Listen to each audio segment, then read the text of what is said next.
Hi అండి, masala jamun recipe చేస్తున్నాను.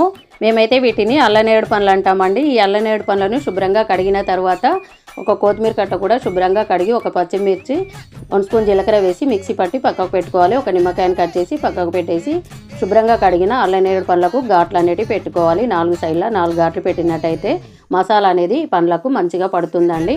మన హెల్త్కి కూడా చాలా మంచిది. షుగర్ పేషెంట్లు ఇవి తిన్నట్టయితుంటే వాళ్ళకు షుగర్ అనేది కంట్రోల్లో ఉంటుందండి. మనము పట్టిపెట్టిన పచ్చిమిర్చి మసాలా, కారము, ఉప్పు, చాట్ మసాలా, ఆకు చెక్క, నిమ్మకాయ రసం పిండుకొని 1 స్పూన్ తీసుకొని బాగా మిక్స్ అయ్యేలాగా కలుపుకోవాలి. అసలు కలుపుతుంటేనే ఊరిలు వస్తున్నాయండి, అంత బాగుంటుంది. ఇది టేస్ట్ అదిరిపోతుంది. ఇలా ఒకసారి షేక్ చేసి వీటిని తిన్నట్టయితుంటే హెల్త్కి కూడా చాలా మంచిదండి. సీజన్లోనే తినాలి. పుల్లగా కారంగా తీయ చాలా బాగున్నాయండి. మీరు కూడా ట్రై చేసి మీకు ఎలా వచ్చిందో కామెంట్ చేయండి.